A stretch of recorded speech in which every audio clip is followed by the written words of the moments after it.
বাংলাদেশের চ্যাম্পিয়ন। 1.5 মাসের দীর্ঘ প্রতীক্ষার অবসান। ফ্রি ফায়ারের মঞ্চে চূড়ান্ত লড়াই শেষে কে হলো দেশ সেরা? কার হাতে উঠল সেই কাঙ্ক্ষিত ট্রফি? আর কারাই বা পাচ্ছে ফ্রি ফায়ার ওয়ার্ল্ড সিরিজ 2025-এ জাকার্তায় উড়াল দেওয়ার টিকিট? উত্তর মিলে গেছে একসাথে। স্বপ্নের শিরোপা জিতল রেড হকস, আর রানার্স আপ হিসেবে তাদের সঙ্গী হলো রেড ক্লিফ।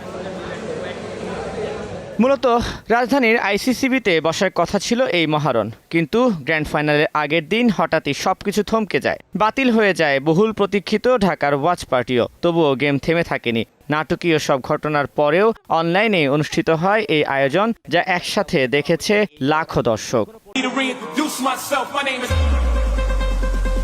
টুর্নামেন্টের শুরু থেকেই আলোচনার কেন্দ্রবিন্দুতে ছিল রেড হকস। ভক্তদের প্রত্যাশাও ছিল আকাশ ছোঁয়া। সঙ্গে ফেভারিটের তালিকায় ছিল জব ব্রেকার ও বাংলাদেশ টপ 1। তবে শেষ মুহূর্তে চমক নিয়ে হাজির হয় আন্ডারডগ রেড ক্লিফ।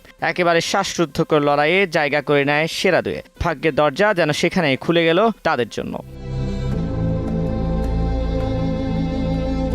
৬৬ লাখ টাকার প্রাইস পুলের এই লড়াই থেকে চ্যাম্পিয়ন রেড হকস আর রানার্স আপ রেড ক্লিফ এবার উড়াল দেবে ইন্দোনেশিয়া জাকার্তায়, যেখানে অপেক্ষা করছে আরও 16টি দেশ সেরা টিম। মঞ্চ হবে আরও বড়, চ্যালেঞ্জ হবে আরও কঠিন। আর বাংলাদেশের হয়ে লড়বে এই দুই দল।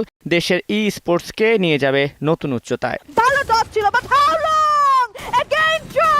তানভীর হাসান, সময় সংবাদ, ঢাকা। ব্যাক টু ব্যাক কিছু চার্জে স্নাইপার থেকে চেষ্টা করছেন ফাহিম।